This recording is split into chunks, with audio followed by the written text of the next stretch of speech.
Part 3. Procrastination Be Gone Toolbox. Self-esteem. Procrastination always has two elements: the task you're putting off and the internal forces that are causing you to do so. The more you deal with your inner demons, the easier it will be to take action. First on the list of these inner demons is self-esteem. Feelings of guilt and worthlessness fuel procrastination. When you start to get things done, you experience these feelings less and less. In our projects, as in life, we come up against obstacles. We need to handle those obstacles in order to see the task through to the end. Self-esteem helps us to do that because it helps us develop resilience and the belief that we can succeed despite barriers. Self-esteem can grow or it can diminish, and we can control that. So, what is self-esteem? The most important component of self-esteem is internal. It's the ability to like and accept yourself with all of your strengths and weaknesses, and in spite of the mistakes you make. It's understanding that you are equal to anyone else, and you, like anyone else, are unique and one of a kind. It's not ego-driven. It's not a belief that you're superior to anyone. It's the understanding that each one of us is unique, special, and important. Another component of self-esteem comes from the reflection of ourselves that we get from other people. We get either positive or negative feedback from people in obvious or subtle ways all of the time. We get from the media, from work, and from our relationships. Unfortunately, we can't always depend on outside sources to have our best interests at heart or even to be honest. So, although it's inevitable that some of our self-concept comes from outside sources, a much better, more fulfilling approach to our lives is to develop our internal self-esteem and diminish the effects of external self-esteem. Our job, then, is to build a solid foundation of internal self-esteem. The key to doing this is to be aware of what's going on in your thoughts and your emotions, and then taking action based on that awareness. Here are the questions to ask yourself. 1. How many of the things I do are based on the need for others' approval? 2. Whose approval do I seek in order to feel accepted? 3. What are my own personal standards? In other words, what standards do I need to meet in order to approve of myself at work, at home, and in relationships? 4. Is there a conflict between what I really want to do and obtaining approval from others? The answers to these questions should give you an awareness of yourself that will strengthen your internal self-esteem and lessen your need for approval of others. Next, here are some powerful actions that you can take to strengthen your self-esteem and diminish your tendency to procrastinate. 1. Being aware of your self-growth and development. 2. Taking initiative. 3. Practicing assertive behavior. 4. Talking back to your internal negative voice. 5. Setting goals. 6. Taking physical and emotional care of yourself. This includes giving yourself quality time, exercising, eating right, and relaxation. Here's one non-negotiable law for living the life you dream of. Self-esteem is absolutely essential to our well-being. It's not selfishness, it's just the opposite. Dealing with inner negativity. It's possible that you are not even aware of the negative inner voices that keep harping at you. Science has shown, though, that the vast majority of our thoughts are negative, and a lot of those thoughts are about ourselves. It's natural that this is true because these thoughts are an accumulation of judgments we received in childhood, then from our peers, and eventually from ourselves. These thoughts are even more frequent when we're feeling vulnerable or facing obstacles. How many times have you said things like this to yourself? What a stupid thing I did. I'm ugly, lazy, stupid, mean. This is too hard. I can't do it. I have to do this. I ought to. I should. Everything depends on this. All of this self-talk puts pressure on us, unnecessary pressure. This is the inner saboteur at work. The way to combat these messages is to see them for what they are, unreasonable and irrational. Being aware of them is the first step. Can you see how they can interfere with your ability to succeed? The next step is easy and even fun. Start talking back to those thoughts. Say things like, "It's okay to make mistakes. I'm not stupid. This is just something new for me. This is not too hard. I just have to take it one step at a time. Everything does not depend on this. If this doesn't work out, I'll find another way." See, wasn't that fun? Won't you feel a lot better doing this than giving it into negative thinking? The next step is to reinforce your self-esteem with some positive thoughts about yourself. Remember the list you made of the things you're good at and your positive qualities? Repeat a few of those things to yourself after you've had some negative self-talk. Then give yourself a small reward, talking to a friend, reading a book for a little, taking yourself out for a walk. These positive thoughts and actions reinforce your positive feelings about yourself. Our negative self-talk tries to protect us for taking risks and things we fear, but it also puts up barriers to opportunity and challenges and changes that would actually enhance our lives. And think about this. Research has shown that 4 out of 5 of our fears never materialize. The fears that do materialize, we can handle, especially after we build our strengths. Fear is a powerful negative emotion that can cause procrastination in all areas of life. We all have fears. The difference is in how we handle them. Here are some strategies for managing your fears. Take some small risks at first. Notice the feeling of well-being when you succeed. Talk to people you trust about your fears. Get their opinion about how valid your fears really are. Allow yourself to feel the fear. Then talk to it. Watch it recede or disappear and enjoy the feeling of satisfaction at bringing that about. Gradually increase the size of the risks you take while keeping those risks reasonable, not irrational. Handling fear is not easy for any of us, but facing it leads to a more fulfilling, productive life. Motivation and willpower. Of course, it's obvious that we have to have some degree of motivation in order to overcome procrastination. And it's also obvious that we need some willpower in order to do things we want to do, in order to make the changes that we need to make and follow through on our projects. You very likely have some degree of motivation and willpower in general, or you wouldn't be reading this. If you can't come up with any motivation or willpower in regard to a certain project or projects, this is probably not the right time to be tackling them.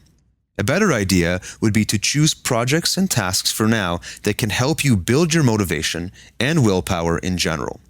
Try these exercises to increase your willpower. Try something you've never tried before. It can be simple, like trying a new restaurant or driving a different way to work. When you want to say something, but you know you shouldn't, don't say it. Do something you really don't want to do, but have to do. This can be anything. Something small is fine. The idea is that you do it. Find a way to say something nice to someone. Make a genuine compliment. It can be anything, small or large, that you think of.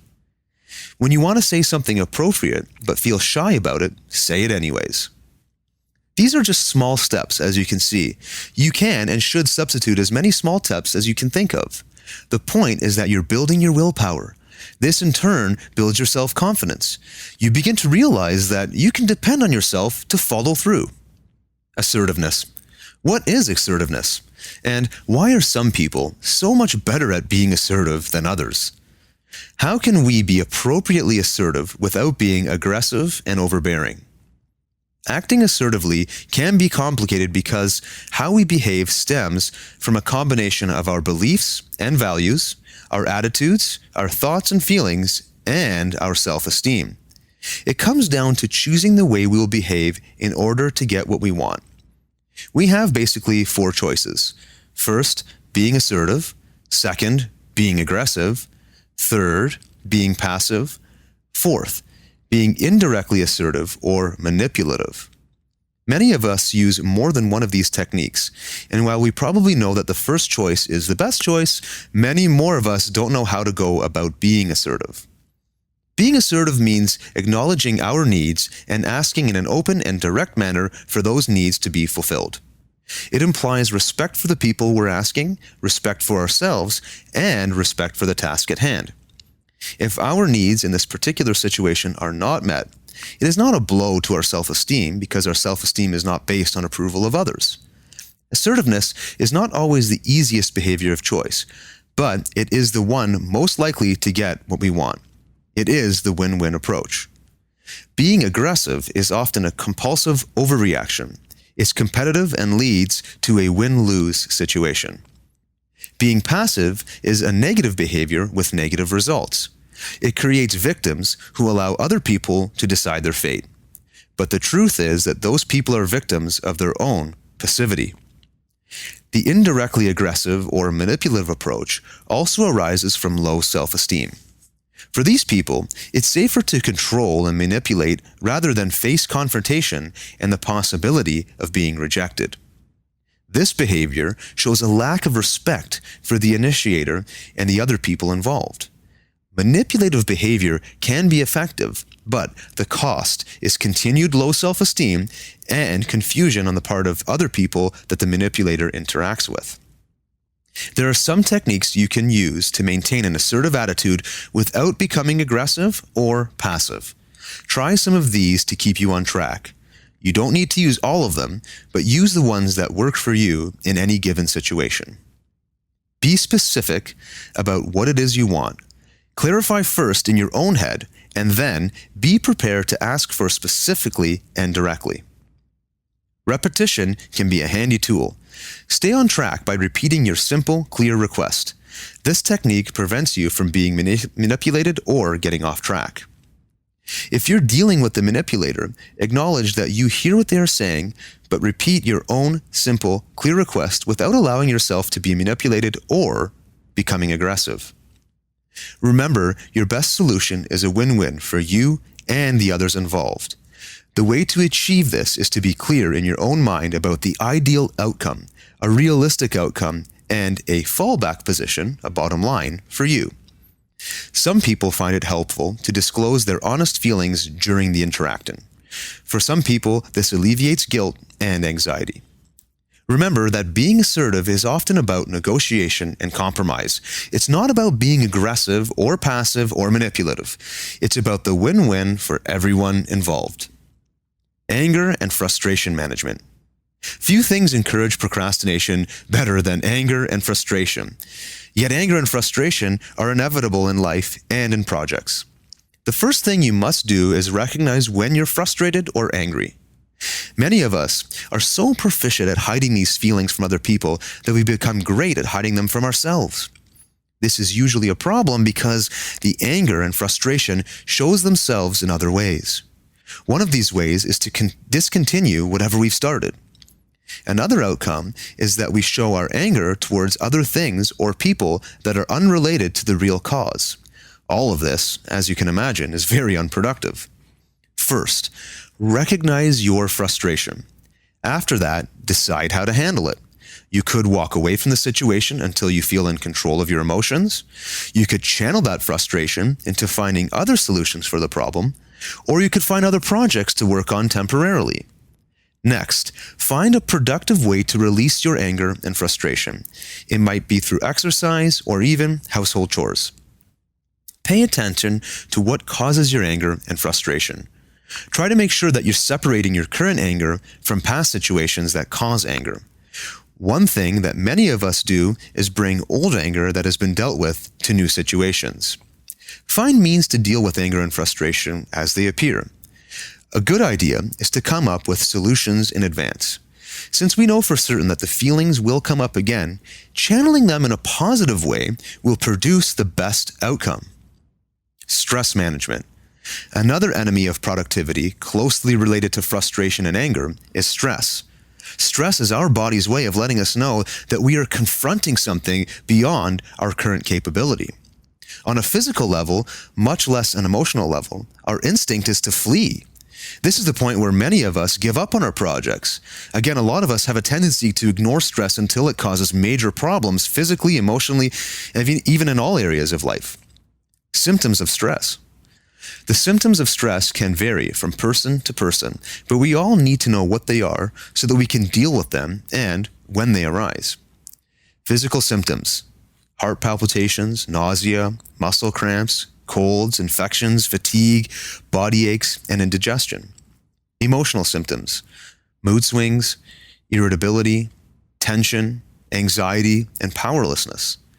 Behavioral symptoms: accidents, inferior job performance, overeating or not eating, lack of concentration, general exhaustion. Mental symptoms: indecision, memory failure, worrying, loss of perspective, lack of empathy. Get to know your particular signs of stress and recognize when you're experiencing them. The sooner you do, the better for your health. Causes of stress: knowing the factors that cause stress will help you anticipate when you might be experiencing them. We have different levels of stress tolerance, and many times different types of stressors can combine to cause serious stress. The 4 types of stressors are situational stressors. These include unexpected situations, change, bad news, heavy workload, and negative environmental factors. Life event stressors. These include marriage, divorce, death, birth of a child, moving, ill health, and financial concerns. Stressors caused by others. These include unreasonable demands by others, unreasonable expectations from others, and a negative atmosphere at work or even at home. Internal stressors. These include perfectionism, unreasonable expectations from ourselves, feelings of inadequacy, unmet needs for acceptance and love, and the need to control. Stress can be debilitating and lead to many physical problems if you don't deal with it.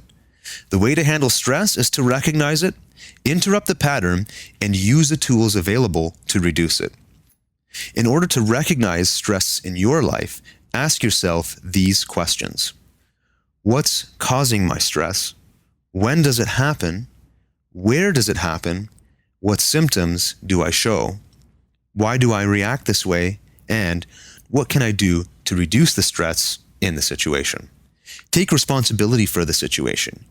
You might not have created it, but you need to take responsibility to face it and then create the best possible outcome for yourself and possibly others. Take the time to do what you need, some free time, saying no to demands, self-care, and develop a support network. Let your friends know when you need them. Make sure they know you're grateful for their help.